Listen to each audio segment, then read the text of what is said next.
नमस्कार मेरी YouTube family, स्वागत है आपका मेरे channel Sarita vlog and organic garden पर। अगर आपके घर में नींबू का पौधा लगा है और उसमें फल कम आ रहे हैं, पत्तियां पीली पड़ गई हैं या पौधे की बढ़वार रुक गई है, तो आज का यह वीडियो आपके लिए बहुत उपयोगी होने वाला है। आज मैं आपको बताऊंगी कि नींबू के पौधे में चूने का सही उपयोग कैसे करें, कब करें और कितनी मात्रा में करें और किन गलतियों से बचें। इसलिए वीडियो को अंत तक जरूर देखें। चूने का इस्तेमाल करने से पहले हमें यह जानना ज़रूरी है कि हमें चूना क्यों डालना चाहिए। देखिए, ये मेरे पास नींबू के कई पौधे हैं। जो आपने देखे वो मेरे बारहमासी नींबू के पौधे हैं और यह मेरा दूसरा नींबू का पौधा है।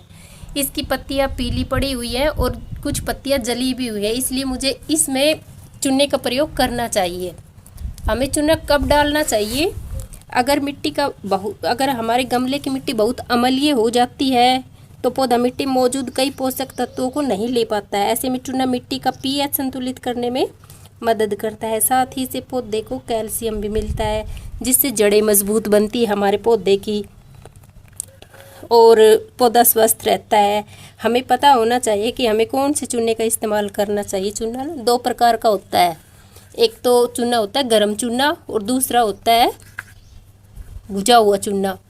तो हमें अपने पौधों में हमेशा भुजे हुए चूने का इस्तेमाल करना चाहिए। गर्म चूना अगर हम डाल लेंगे तो वह हमारे पौधों को नुकसान पहुंचा सकता है। अगर हम गर्म चूना भी लेकर आते हैं मार्केट से तो उसको पहले कम से कम भी तो 3-4 दिन के लिए पानी में भिगो कर रखना चाहिए, फिर उसका इस्तेमाल करना चाहिए।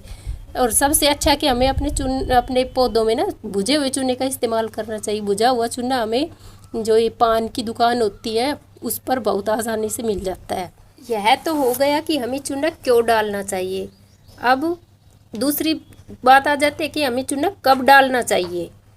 यदि पौधा गमले में लगा है और या ज़मीन में लगा है तो गमले में जो हमारा पौधा है उसमें एक पौधे में बिल्कुल चुटकी भर चूना, ये देखिए ये है मेरा चूना जो मैं पान की दुकान पर से लेके आई थी, भुजा हुआ चूना है।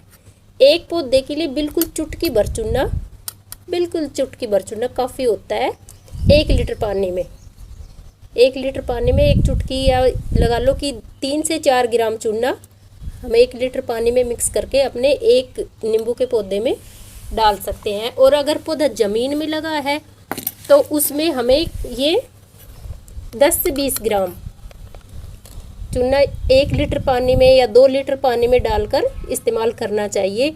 और ज़मीन में लगे हुए पौधे पर साल में 2 से 3 बार हम यूज़ कर सकते हैं चूना, लेकिन जो हमारे गमले में लगा हुआ है उसमें हम 4 से 5 बार चूने को अपने पौधे पर इस्तेमाल कर सकते हैं। स्टार्टिंग में आपने देखा कि मेरे उस नींबू के पौधे की पत्तियां बिल्कुल ग्रीन है और उसमें काफ़ी मात्रा में फल आए हुए हैं, छोटे बड़े हर तरीके के फल आए हुए हैं। लेकिन मेरे इस नींबू के पौधे में न तो कोई फल है और न ही कोई फूल आया हुआ है और इसकी पत्तियां भी पीली पड़ गई हैं।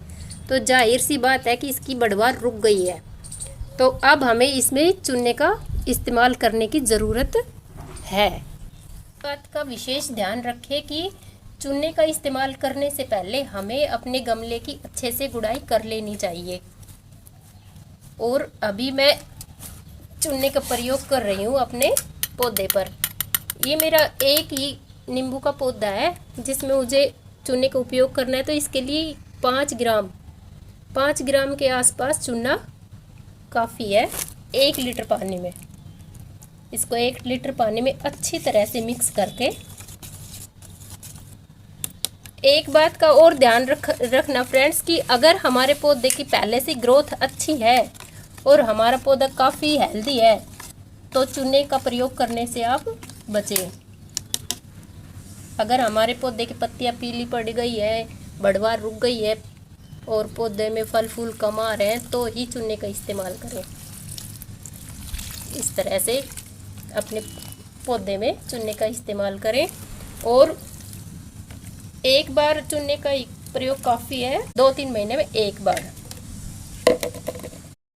पौधे में चूना मिलाया हुआ पानी उतना ही डालें जितना मिट्टी पूरा सोख ले। ज़्यादा पानी डालने से पानी गमले से बाहर आ जाएगा और हमारे पौधे को चूने का पूरा पोषण नहीं मिल पाएगा। तो आप ध्यान रखें, सिर्फ 1 लीटर पानी में ही 5 ग्राम चूना मिलाकर अपने पौधे पर इस्तेमाल करें।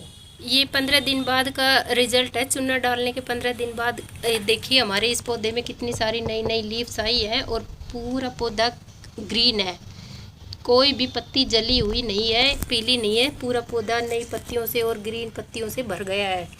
अगर आपको यह जानकारी पसंद आई हो तो वीडियो को लाइक करें, चैनल को सब्सक्राइब करें और बेल आइकन को दबाना ना भूलें। मैं सरिता मिलती हूँ अपने वीडियो में एक नई और उपयोगी जानकारी के साथ। तब तक के लिए बाय बाय, टेक केयर।